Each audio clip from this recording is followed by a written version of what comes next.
প্রিয় শিক্ষার্থীরা, আজকে আমরা নতুনভাবে শুরু করতে যাচ্ছি নবম দশম শ্রেণীর সাধারণ গণিতের 13 অধ্যায় ধারা সম্পর্কে। ধারা সম্পর্কে 13.1, 13.2 যে দুটো অধ্যায় আছে, পুরো অধ্যায়টা আমি ধাপে ধাপে ব্যাখ্যা দিয়ে শেষ করব, ভালোভাবে বুঝিয়ে দেওয়ার চেষ্টা করব। তোমরা মনোযোগ দিয়ে প্রতিটি ক্লাস করবে, তাহলে তোমাদের এসএসসি পরীক্ষায় যেভাবে প্রশ্ন হোক না কেন তোমাদের কোনো ধরনের সমস্যা হবে না। তো তোমরা আজকে আমাদের প্রথম ক্লাস 13 অধ্যায়ের অর্থাৎ ধারা অধ্যায়ের। আমরা আজকে দুটো বিষয় জানবো, একটা অনুক্রম আর একটা ধারা। অনুক্রম আর ধারা এই দুটো সম্পর্কে আমরা ভালো মতো আজকে বুঝবো। অনুক্রম হলো বাংলা শব্দ যার অর্থ হলো সিকোয়েন্স। অনুক্রম বাংলা শব্দ যার ইংরেজি অর্থ হলো সিকোয়েন্স। আর ধারা হলো বাংলা, আর ইংরেজিতে বলা হয় সিরিজ ধারা। অনুক্রম বলতে কী বোঝায়? অনুক্রম আমি আগে বুঝাই। অনুক্রম বলতে বোঝানো হচ্ছে, যেমন এখানে দেখো 1 2 2 4 3 6 4 8 and 12। দেখো এই 1কে 2 দ্বারা গুণ করলে 2 আসে, 2কে 2 দ্বারা গুণ করলে কত আসে? 4 আসে, 3কে 2 দ্বারা গুণ করলে 6 আসে, 4কে 2 দ্বারা গুণ করলে 8 হয়, nকে 2 দ্বারা গুণ করলে 12 হয়। এই যে দেখো, প্রত্যেকটা রাশি একটা বিশেষ নিয়মে সাজানো আছে। দেখো এটাকে দেখো, 2 দ্বারা গুণ করলে 2 আসবে, 2 দিয়ে গুণ করলে কত হবে? 4 হবে, 3কে 2 দিয়ে গুণ করো 6 হবে, 4কে 2 দ্বারা গুণ করলে 8 হবে, nকে 2 দ্বারা গুণ করলে 12 হবে। যখন আমি আরও একটু ব্যাখ্যা দিচ্ছি, যেমন মনে করো 1, তারপরে 3, তারপরে 5, তারপরে 7, তারপরে 9, চলমান, অসীম। আমরা এখন পড়তেছি অনুক্রম। অনুক্রম সম্পর্কে। দেখো এটা একটা রাশি, এটা একটা রাশি, এটা একটা রাশি। প্রত্যেকটা রাশি একটা বিশেষ নিয়মে সাজানো থাকবে। যেমন দেখো, 3 থেকে 1 বিয়োগ করলে 2 আসবে, 5 থেকে 3 বিয়োগ করলে 2 হবে, 7 থেকে 5 বিয়োগ করলেও 2 হবে, 9 থেকে 7 বিয়োগ করলেও 2 হবে। প্রত্যেকটা রাশি একটা বিশেষ নিয়মে সাজানো থাকে। এই বিশেষ নিয়মে সাজানো থাকলে সেটাকে বলা হয় কি? অনুক্রম। আবার বলছি, কতগুলো রাশি একটা বিশেষ নিয়মে সাজানো আছে। যেমন এখানে দেখো, 2 দিয়ে গুণ করতেছি, 2কে 2, 2 2 4, 2 3 6, 2 4 8, 2 n 12। এরকম 1 থেকে 3 2 বেশি আছে, 3 থেকে 5 2 বেশি আছে, 5 থেকে 7 2 বেশি আছে, 7 থেকে 9 2 বেশি আছে। অর্থাৎ 3 থেকে 1 বিয়োগ করলে যা হবে, 5 থেকে 3 বিয়োগ করলে তাই হবে।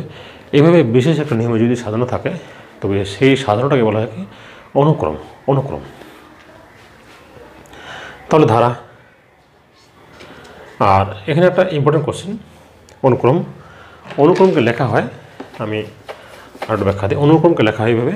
যেমন আমরা যদি উপরের উদাহরণটার কথা বলি, এখানে অনুক্রমকে লেখা হয়, তাহলে আমরা জানলাম অনুক্রমের পদ সংখ্যা অসীম থাকে। এটা এমসিকিউতে প্রায় এসে থাকে, অনুক্রমের পদ সংখ্যা কত। তাহলে আমরা অবশ্যই নোট করে নেব যে অনুক্রমের পদ সংখ্যা অসীম। এটা এমসিকিউ পরীক্ষায় এসে থাকে, বোর্ড পরীক্ষায় তোমরা অবশ্যই খাতায় লিখে নেবে।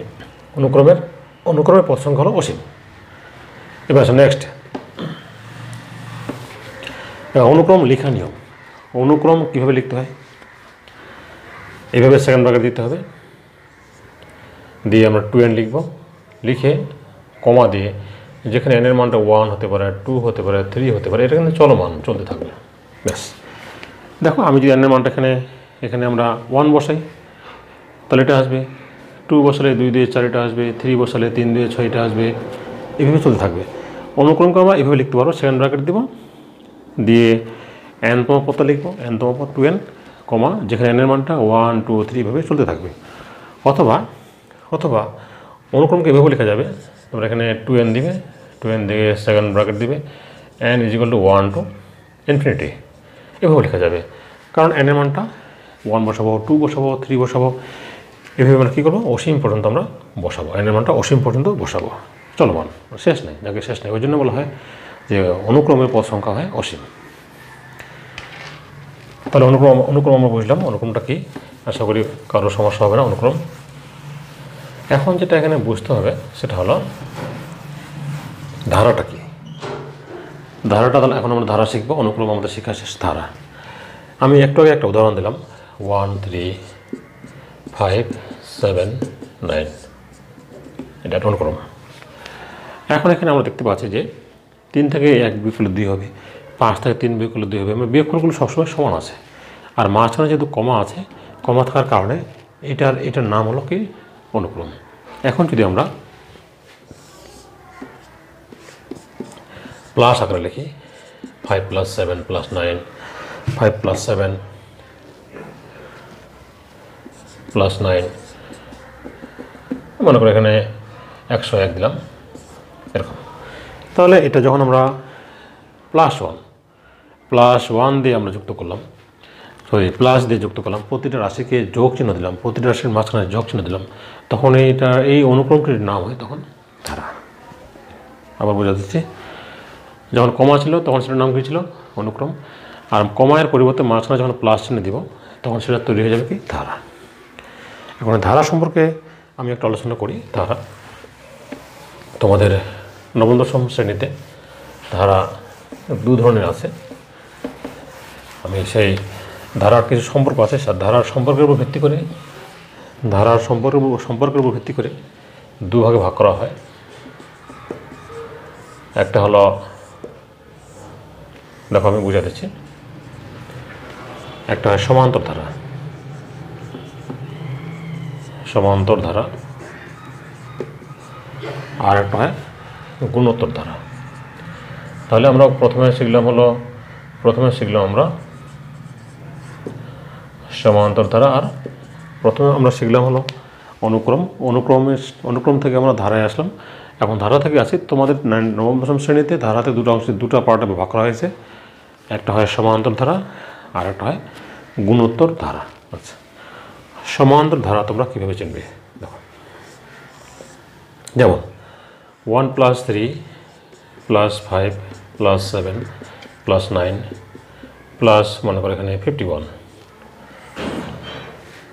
আর গুণোত্তর দেখো 2 + 4 + 8 + 16 প্লাস ধরো এখানে 64।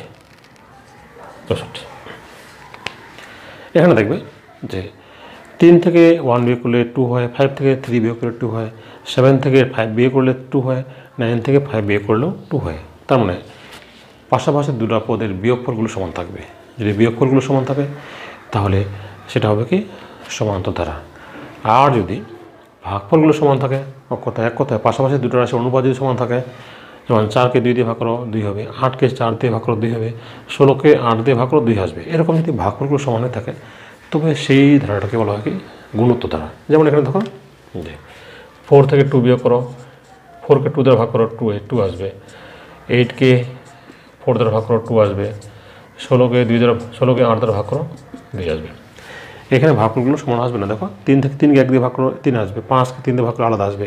এক্ষেত্রে বিয়োগ করতে হবে, 3 - 1 2, 5 - 3 2, 7 - 5 2। দেখো তাহলে আমরা জানলাম যে পাশাপাশি দুটি পদের বিয়োগফলগুলো যদি সমান থাকে তবে সেই ধারাটাকে বলা হয় কি সমান্তর ধারা। আর পাশাপাশি দুটো পদের যদি ভাগফলগুলো সমান থাকে তবে সেই ধারাটাকে বলা হয় কি গুণোত্তর ধারা। এখন গুণোত্তর ধারা, সমান্তর ধারা এগুলোর বিস্তারিত আমি আলোচনা করব। ধাপে ধাপে তোমাদের সবগুলো টপিক্স আলোচনা করব। প্রত্যেকটা ক্লাস দেখবে তোমরা, তাহলে তোমাদের এই অধ্যায় থেকে কিন্তু প্রতি বছর এসএসসিতে একটা কোশ্চেন আসে, 10 মার্কের জন্য সৃজনশীল আসে, এমসিকিউতে এসে থাকে। তোমরা সবগুলো ক্লাস করলে টোটালি অধ্যায়টা সম্পর্কে ভালো একটা তোমাদের ধারণা লাভ করবা। এখন আমি ওই যে সমান্তর ধারা আর গুণোত্তর ধারার সম্পূর্ণ সূত্রগুলো দিব, তোমরা সূত্রগুলো আছে খাতায় লিখো, তারপরে ক্লাসে আমি অঙ্ক শুরু করব। যেমন এখানে দেখো আমি আবারও বুঝিয়ে দিচ্ছি, সবগুলো সূত্র আমি এক কথায় বোর্ডে লিখে দিচ্ছি, তোমরা সবগুলো সূত্র খাতায় লিখে প্র্যাকটিস করা শুরু করো। যেমন তাহলে ধারা আমরা পেলাম 2 ভাগে ভাগ করলাম, একটা হয় সমান্তর ধারা একটা হয় সমান্তর ধারা, আর একটা হচ্ছে কি গুণোত্তর ধারা। তাহলে সমান্তর ধারা আর গুণোত্তর ধারা। সমান্তর ধারার ওই যে বললাম বিয়োগফলগুলো সমান পাশাপাশি, তাহলে এক্ষেত্রে প্রথম পদ এ দিয়ে প্রকাশ করা হয়, আর সাধারণ অন্তরকে ডি দিয়ে প্রকাশ করা হয়। আর এনতম পদের সূত্র হলো এ প্লাস n - 1 ইন্টু ডি। আর একটা সূত্র হলো n সংখ্যক পদের সমষ্টি। এটার সূত্র হলো n divided to second bracket twice a plus n - 1 into D. এটা হলো আমাদের সমান্তর ধারা। শুধু আর কোনো সূত্র নেই, এই সূত্রগুলো পড়লেই আমাদের যথেষ্ট। আর গুণোত্তর ধারার এটার প্রথম পদ হলো এ, সাধারণ অনুপাত হয় আর এনতম পদ বের করার সূত্র হলো এ আর n - 1। n সংখ্যক পদের যোগফল এর দুটো সূত্র আছে। একটা হলো এ 1 - r পাওয়ার n নিচে 1 - r, অথবা Sn is equal to a r power n - 1 নিচে r - 1। এটা হবে যখন 1 হবে r থেকে বড়, এটা হবে যখন r হবে 1 থেকে বড়। এখন দেখো আমি আবার বুঝিয়ে দিচ্ছি। এখানে n সংখ্যক পদের যোগফল দুটো আছে, সূত্র বের দুটো আছে। যদি আর সাধারণ অনুপাতের মানটা r এর মানটা 1 থেকে ছোট হয়, মানে 1 যদি বড় হয় 1 টাকা হবে, r যদি বড় হয় r টাকা হবে। 1 বড় হলে 1 আগে, r বড় হলে r আগে। এগুলোর প্রত্যেকটা বিষয়ে এ কি, আর কি, ডি কি, আর কি, এন কি, প্রত্যেকটা বিষয়ে পরের ক্লাসে আমি আরও বিস্তারিত এগুলো নিয়ে আলোচনা করব।